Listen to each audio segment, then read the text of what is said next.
Well, ladies and gentlemen, it's your favorite cat ear extraordinaire, and happy San Diego Comic-Con weekend. By the time you get in this, you guys know that San Diego Comic-Con is this weekend, or it's already passed, depending on when this comes up. So a lot of you guys know that around the time San Diego's biggest convention is happening as of right now, or it's been going on for the last few days. So I wanted to talk today in my own discussion about a few things that's been on my head on a lot of interesting situations and things that's been announced. Now, so far, with today in this episode of the Sense of It, I'm going to be just talking about Marvel. So this is going to be a two-part situation. There's going to be part one, which is going to be DC, and part two, that's going to be Marvel. So by the time that this comes up, DC, most of everything that I've heard about on the DC end will finally be coming to light of their stuff of it. So first off, we got to talk about DC Universe, because a lot of people out there know DC Universe has been the biggest thing that they've been pitching at Comic-Con for the longest. For those who don't know, in this world of digital television now, streaming has become like the biggest source of entertainment, because people want to see stuff whenever they want to see it and pay how much they want to pay for programming. And then if it comes to the point that's successful, they want content that's from those programming be originally from them. We can thank services like Netflix and Hulu and Crunchyroll for stuff like that. We can thank them for that, because even Crunchyroll has original content. For those who are saying, why did you mention Crunchyroll? Yeah, even Crunchyroll has had original content in some cases as well. Rooster Teeth, which is responsible for the one of our favorite Makaba series, Red vs. Blue, has responsible for also having a streaming service too.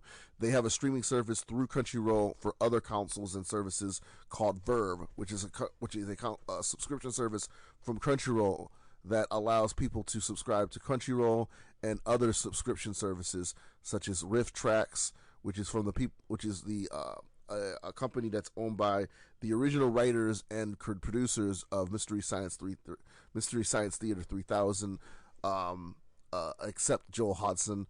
I believe Mondo is one, which is independent stuff. Shudder, which is horror, and of course Rooster Teeth is in there as well. Then there's of course Crunchyroll itself and Funimation, which is also added to that mix of it. And of course also Funimation has their own subscription service as well, Funimation Now, where you can watch, with the subscription you can watch digitally all of their anime collection as well, for that they have assigned from it. So with subscription services like that being a big trend now, unless through live television in some cases, it's not surprising that a lot of people want to go to that range of advantage when it comes to having subscription services and be able to control what you want to watch and control what you want to do. And so DC has decided to take the initiative by launching their very own subscription service called the DC Universe. Now, DC Universe has explanation for those out there who don't know about the DC Universe. I'll bring it to those who are still not up to speed with what the DC Universe is.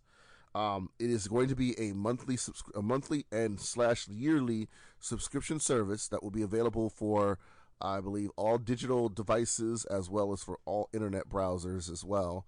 And with a certain price range, they will have a subscription service which will allow you to create your own membership, along with the fact that you will be able to have access to their entire website through their app or through their browser website itself. But one of their highlights of the case of it is their original content. They will have original programming from DC Entertainment exclusively on the app and subscription service. This is the highlight of DC Universe when it comes to the service. They'll also on the side will have access for merchandise that you can purchase only on their website, community service stuff where you can talk to other fans through the universe as well as celebrities and stuff like that. They'll also be uploading an entire archive of their entire media library, which includes every animated series, every live action TV show, every classic and recent movie from the DC universe will be uploaded officially in high definition on the DC Universe app. Everything from the Linda Carter TV show, Wonder Woman TV show, to the classic Batman animated series in the 90s. All of it will be available to watch through the subscription service of DC Universe. My only two questions about this service is, if the movies will be on there, does that also include every film and show that has not been owned by Warner Brothers, except the case of it? Like recently, they also announced that they will be re-releasing the Supergirl film. Now, originally, a small indie company in Canada originally owned the film production rights to Supergirl before DC even decided to be owned by Warner, before Warner Brothers even decided to purchase DC and own the rights to every character. The company had a small rights to Supergirl, the character, to create the film. Just like Superboy was owned by a small private investment company too. And I'm wondering if they're going to add Superboy's television series as well to this. I know Lewis and Clark, The Adventures of Superman. I know Smallville will probably be on there. I know they'll probably put Birds of Prey on there, despite how short the series was. I also am wondering, will that mean the CWDC recent shows that we've come to love, will they also be added to the lineup of the DC Universe series?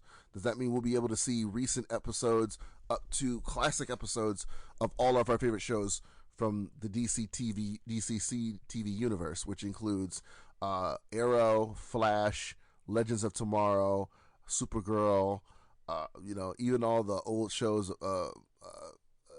Constantine,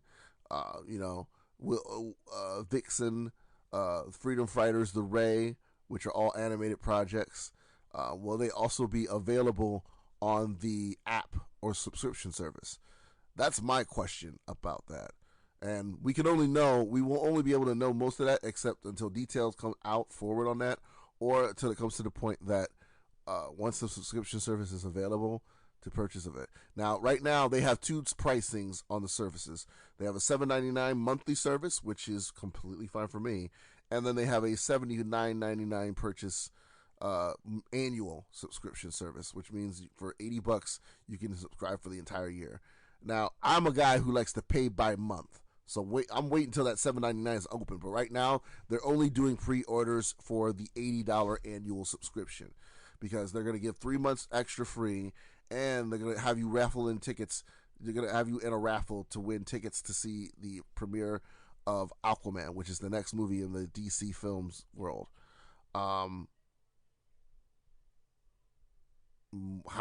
But this goes back to my original question, my original situation of the original content. Now, recently, DC has announced there will be several shows that will be programmed exclusively through the DC Universe app. Swamp Thing, Doom Patrol, Harley Quinn animated series. They recently announced that Jeff Johns will be working on a Stargirl series, which is actually exciting because I've only seen Stargirl in 3 projects. She's appeared in Brave and the Bold, she's appeared in Justice League Action, and she's appeared in live action, I believe, in Legends of Tomorrow, which was her only time she's actually done live action, which was actually kind of cool. So we're finally going to get Stargirl her own series, and that's going to be very exciting to see. So I'm looking forward to that. However, my only take right now is Titans, and that's what I want to talk about right now. Titans is, of course, going to be DC Universe's new live action series for Teen Titans. Now, back, I believe, in 2015, 2014, it was announced that TNT was going to, with the acquired rights with Warner Brothers and DC, to develop the show. So a lot of people were hoping that TNT was going to make an live action series for Teen Titans. And this was before even we knew of Supergirl's existence of a TV series. In fact, there's a lot of fan art that you could probably find online that shows of the case that it was going to happen. But when it was announced that the series was going to be finally done, it was going to be done through the DC Universe app, we were a little bit hesitant. Then we found out most of the characters on the show, there was a leak of some of the characters on the show in action, and some of them look like who they are in the comics. and that had us a little bit unsettled.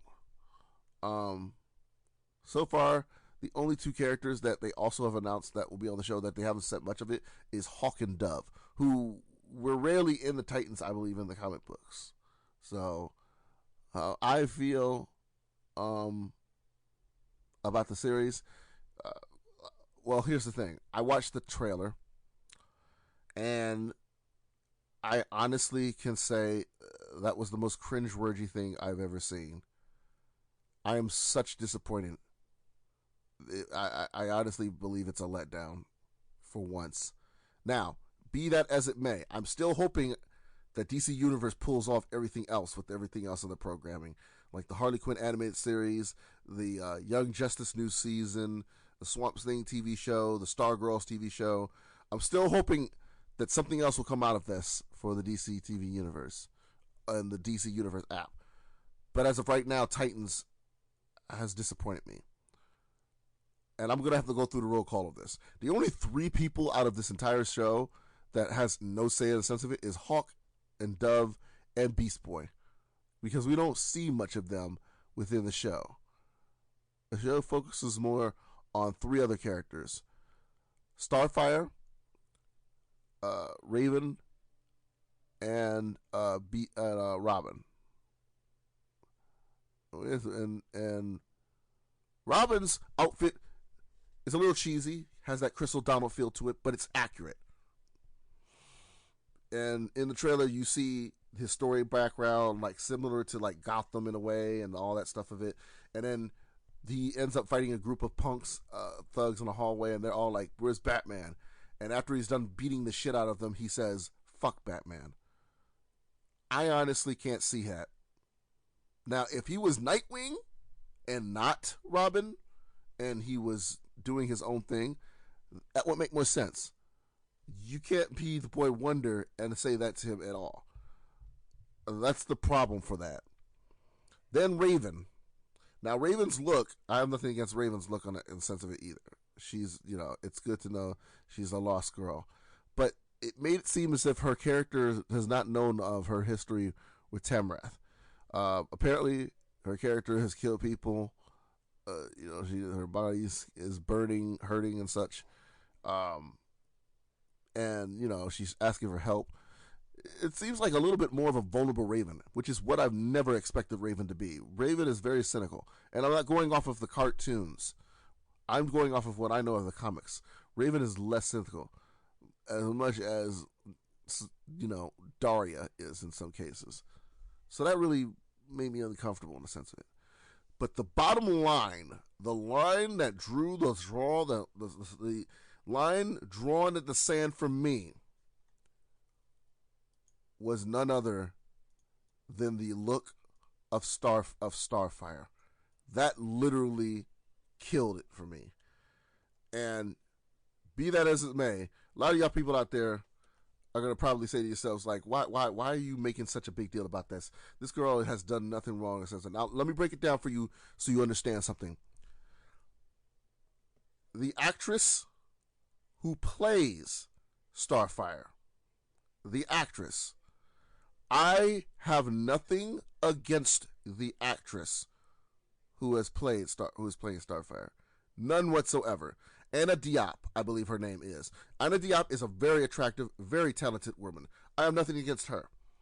It's good DC wants to bring a lot of diversity in their characters, because this is not the first time they've done this. For example, Flash, the West family, Iris, Joe, and even Wally. In the comics, they are not black, but they are black in the cartoon. I love that. In Supergirl, Jimmy Olsen is black. Makad Brooks plays Jimmy Olsen. He is black. He is not black in the comics. We all know this. Jimmy Olsen, Superman's best friend, is a white-faced, redhead, freckled boy who could look like he could give Archie a run for his money. And yet they made him an African American in the show. I have nothing against that whatsoever either. It's okay to bring diversity into the show. That's a beautiful thing. DC has been doing that, especially with their TV shows, with the live-action TV shows, bringing diversity within these characters. I love that. I do. Because now we can have to the point where we say these characters are more real, more human. There's nothing wrong with that in these characters. Making the West black, making him black, that's completely fine. Hell, in the Marvel universe, they had one of the characters of become a female. Hogarth from Jessica Jones was a man in the comic books. They made her a woman. There's nothing wrong with that either. Changing the gender for the sake of that situation, nothing wrong with that either. Nothing. But if you're going to make a character whose distinct looks is very iconic for the years that cosplayers has even done it, no matter which gender or race they are, you have to make sure that they do not ridicule the character. Anna Diop did not ridicule her character of Starfire. It is DC, the production company and the company that owns the rights to the character, that has disappointed me.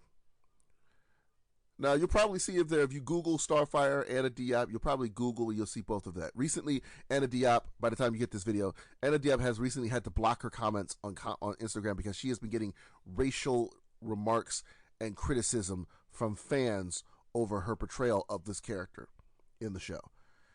That really crossed the line for me. That really ticked me off because that girl has done nothing wrong. You cannot blame the actress for her portrayal of that character. Her character she has done nothing wrong with that character. You need to blame the source company responsible for it.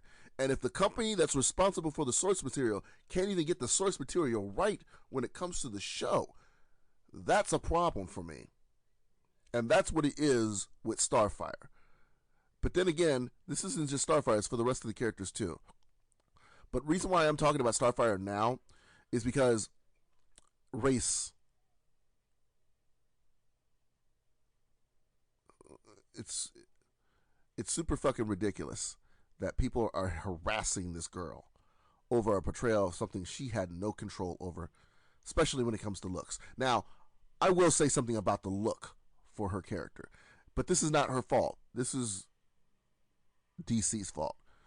They have her in a purple dress with thigh highs and a fur minx coat with red curly hair. In no way, shape, or form has Starfire looked like a prostitute. That's literally what she looks like to me on this show. She looks like a prostitute. And that makes me very disappointed. Starfire is a Tamaranian where her planet has dealt with a lot of disregard and a lot of anger and such of it, that I've read most of the comics to know about Starfire's coming. Starfire has a big upbringing in her lifetime. I loved even the fact that in the Teen Titans cartoon, they brought up about racism within her character in that sort of way of it, with connecting her character with Cyborg, because one of the characters on the show calls her a racial slur. I love they did that on the show. That was one of the reasons why you won't see that in Teen Titans Go. I'm sorry. You won't see that. But that's what I loved about the old show. It brought up moments like that. A racial slur. So, making Starfire's alien race close to our African American roots, I think is a good idea. I think it's a perfect idea. What you will not do is have this woman playing an alien from another planet who's dealt with so much on her life dressed like a prostitute with her outfit. Yet everyone else on the show looks like they're dressed to the nines, accurate to their outfits. But yet you have her character dressed like a skank. That is to me offensive. That is offensive to me as a fan. That is offensive to me as an African American of the cases of it. That's offensive to me as someone who knows the source material like everyone else in the sense of it. Now, I could go on about my nerdism about the fact about how they changed so much when it comes to that character in the show. But you know what? I'm not going to do that because I can pull up thousands of tweets on Twitter's live stream about why it is.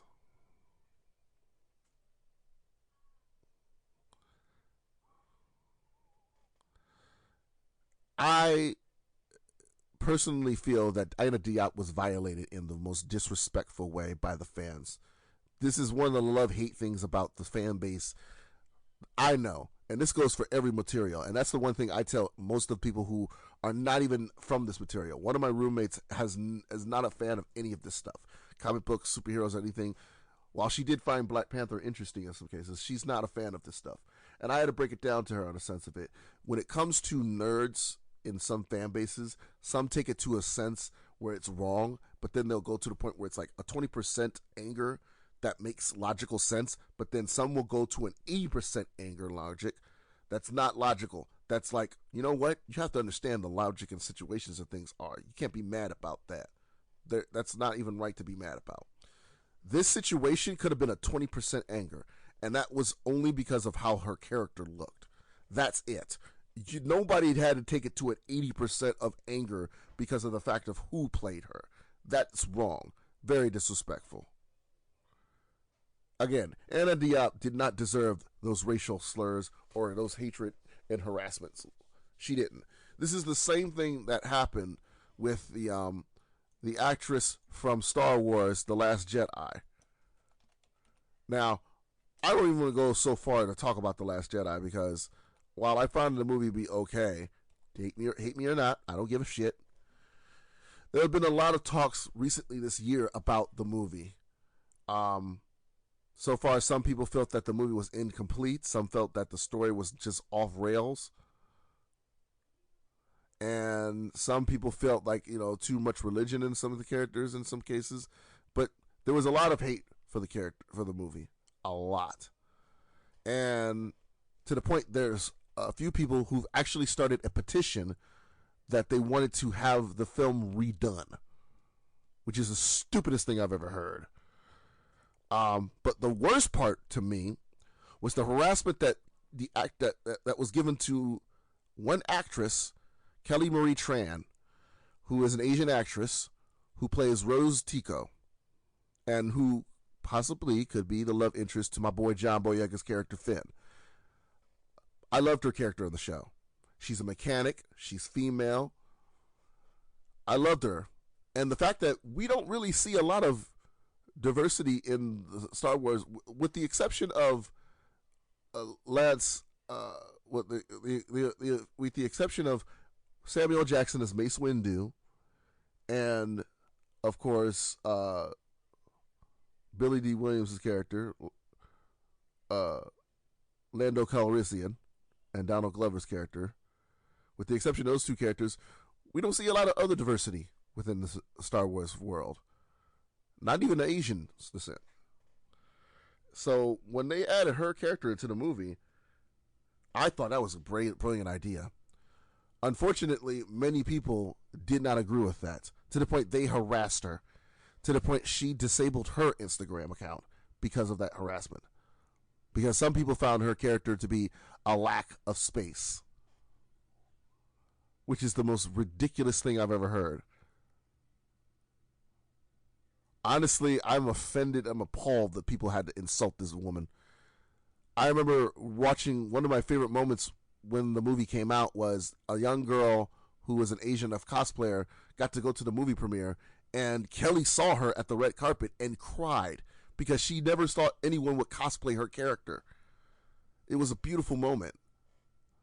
And yet, that was taken away because some fans want to be ridiculed about the fact of how this character and this movie was drawn.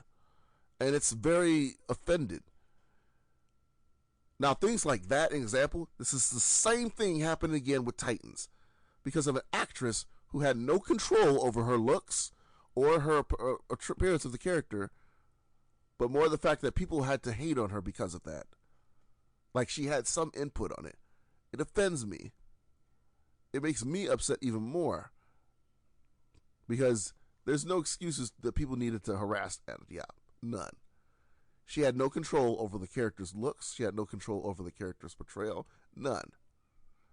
And it makes me very offended and very appalled on how people are with her.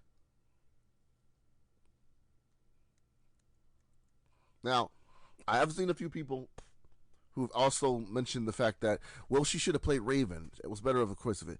That doesn't matter. It doesn't.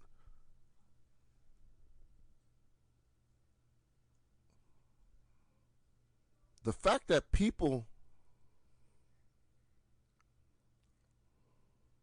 the fact that people did this to Starfire,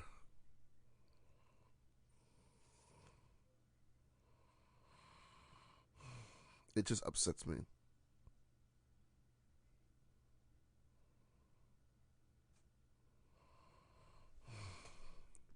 It's not okay. It's not. Raci- Racism is never okay. But harassment to people in this sense is even wrong, even more. And it really disappoints me to know that that happened. This is what's really struck a chord with me the most out of everything else. Everything else can be changeable, but you can't hate on an actress, a young woman who's taken on a role of a character that was not in her control. And for people to hate on her for that is just wrong. I can't hate on her for that. I hate the costume department who thought it was a good idea to make her look like that. I hate the company itself for saying we should have her look like that. I have a hatred for the creators for not putting a stand-in saying that's not how Starfire looked. I have seen dozens and dozens of women in color who have done very more accurate jobs of Starfire in the cosplay community more than what they did to Anna Diop's portrayal character look. So race has nothing to do with how terrible Starfire was. It was more on the looks based on the characters of the creators. That is who is at fault. DC is at fault for that. And that makes me disappointed. And I hope somebody out there can tell Anna that the real fans support her no matter what, and that we real fans support her work, because it's just really offended. It brings me boiling red, because it's one of these reasons why it's a love-hate relationship with this nerd culture, because there are people who insult people, innocent people, who have no input on what the look like of things. None. And in the sense of Starfire, there was no need to insult her. None. So aside from that, in the situation, everything else within the show can be fixed. The special effects, the villainy, the characters' appearances, all that could change. And I hope later down the line within the series, Starfire is given more respectable appearance. I only hope that her look within the trailer is something more accurate than what she's given as of the trailer. I hope, because again, I don't blame Anna Diop for her portrayal of that character. I blame the writers, the producers, the executives, the director. I blame all you all who messed up on that look.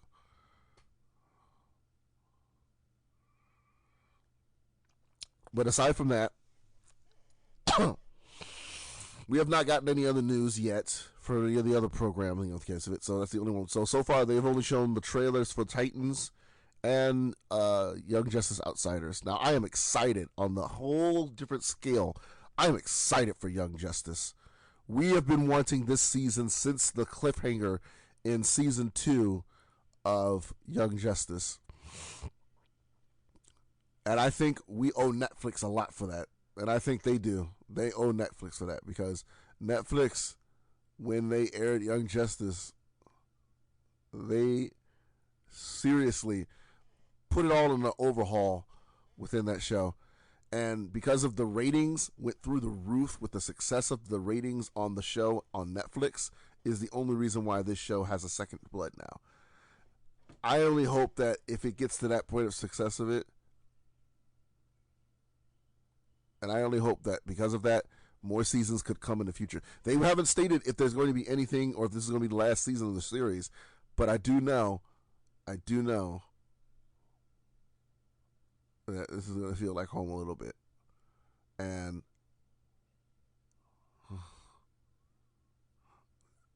I really hope that this show lives up to the expectation and hype that it is. Because, like I said, from what we've seen so far, it looks exactly what hype it is. All the voices are back. So it looks like they have a step falling off the step with this show. And I'm excited about that. That's a whole different perspective. But out of all the shows that DC is going to be doing for the DC Universe, the one I'm looking forward to the most that I've not heard anything for is Harley Quinn. Now, Harley Quinn is apparently is going to be an animated series. It'll probably follow more of the comic books. Now, for those who don't know, uh, the last few books,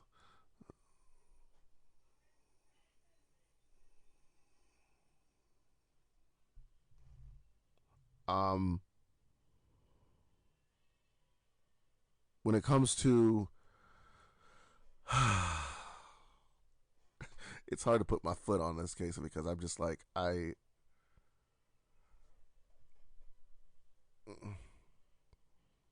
recent comics that came out for Harley up to the Valentine's Day special before the last 52 were some of my favorites.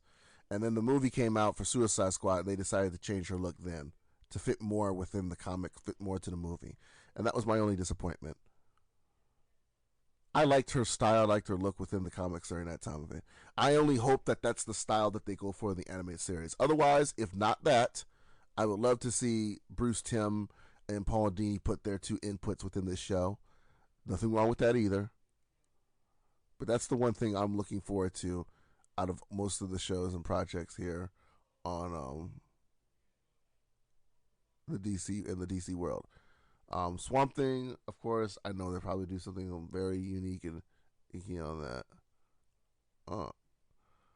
Uh, Doom Patrol, um, like I said, Super Patrol, Swamp Thing, Stargirl.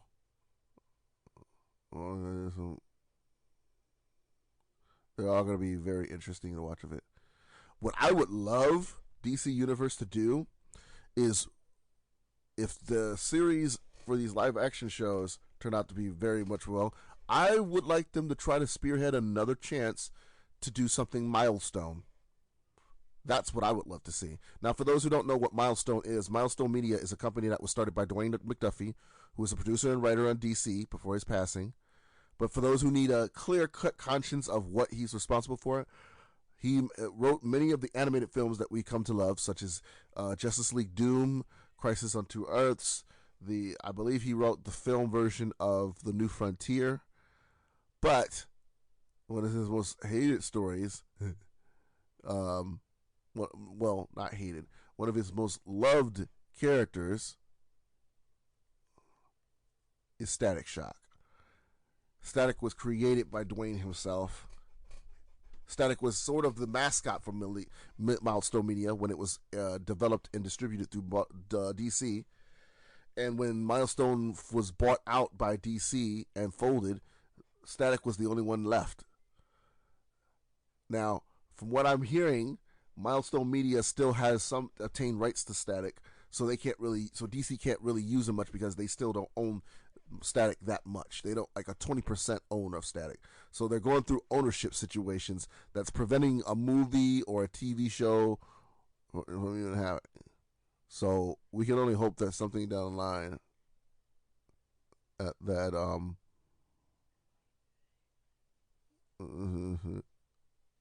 new that we can only hope that Static Shock becomes a thing in the case of it, because I love that. I would love to see a movie on that.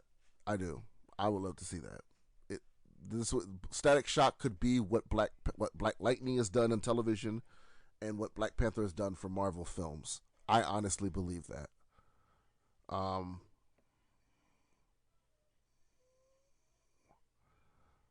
with that being stated, other than that, like I said, I think that's pretty much all that they've talked about in the DC ends of it. Other than the fact that new seasons are coming out, second season of Black Lightning will be coming out. I'm pretty sure they'll be doing more information about the new seasons for Flash, Arrow, Legends of Tomorrow. Um, my one, just like I said, my one sour note is still the whole Starfire and a Diop situation. That just really rubbed me the wrong way because that girl has done nothing wrong with her portrayal of the character. It was the producer's fault for her character that way. I don't even think they got Mark Guggenheim to contribute to this project. Now, I can understand why they wouldn't have him contribute because recently he has gone through, he has been exposed for sexual allegations, which is why a lot of fans are asking for him to step down as showrunner for most of the shows. I get that. And I'm going to talk about something similar to that tomorrow, the next episode of the show, because something else came up when it comes to something on the on the Marvel side that's similar to that situation. So I can understand on that end when it comes to DC for that sense. But I feel like it's a waste of time to talk about that if nobody else is going to step up.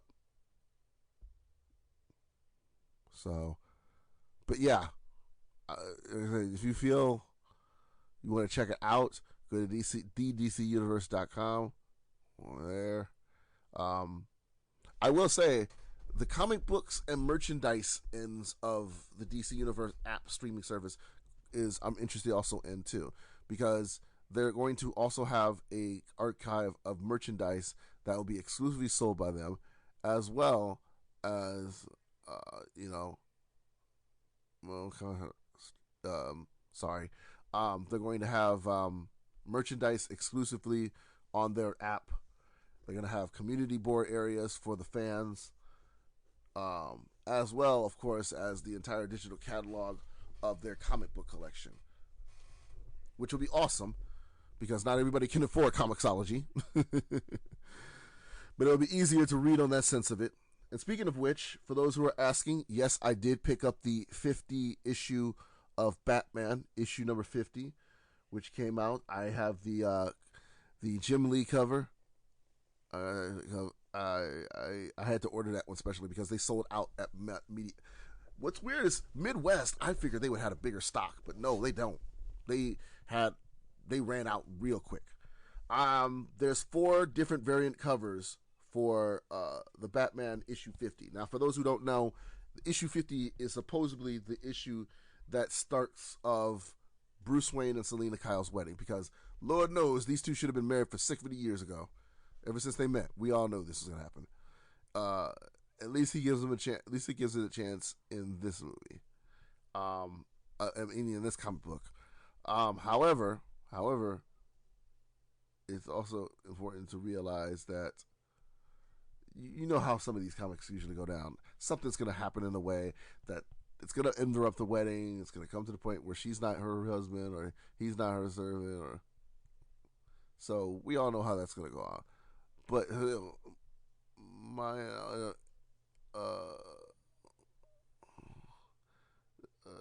this issue, when it comes to the covers, the only one I wanted was the Jim Lee one because it reminded me a lot of Hush. And for those who have never seen Hush, they definitely should watch. Definitely should read it. But the cover shows Bruce and Selina almost embracing with their heads tilted to each other in the middle of the rain. And if you look at Selina's eyeglass, you can literally see the dead head face of the Joker. For all I know, that might be the same thing in the incident. Now, I've read it only because of the fact that I just know I just figured it out. But aside from that, I still had to get the issue. Like I said, this is as close as we'll get to, close to them getting married. Also, from what I know, DC will be re-releasing the Batman animated series complete set, an limited edition Blu-ray set, which bums me the fuck out because I have the DVD box sets for volumes 1 and 2, and I have yet to get volumes 3 and 4. And now I may have to sell these two just so I can get this box set for the Blu-ray. It's not fair. Same thing is going to happen with Jamie's with same thing. Yeah. Um, sorry, I had a brain fart there. but but in the case of it, when it comes to this DC Universe app and such, I'm looking forward to see something on it. My other question also is, will it be available for Fire Stick, Roku, and consoles? That's what I hope DC Universe does. I would love to have them right there next to Netflix and Hulu, so that way I can go online there and watch certain shows on there with subtitles and everything else like that. So,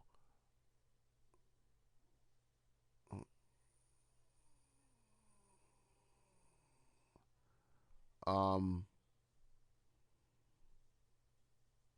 when it comes to everything else on that app, in the sense of it, like I said, with the programming and such like that, like I said, the only letdown so far has been Titan's trailer, and I can only hope that later down the line the show will get fixed that situation. But aside from that, I'm hesitant and my hopes up. So that's going to be it from me for today's episode, part one. Tomorrow or later, you'll be hearing part two. Let me know what you guys want to hear from me to talk about for more in the sense of it. I'll be talking more about Marvel's End for part two. Also, like I said, if you want to check out anything else on ends with my stuff, or if you want to catch up with anything else I posted about that, you can go to my YouTube channel or my Facebook page, and make sure you go to drymedia.com for everything on yours truly and my photography. And with that being said, I will catch you guys on the next episode.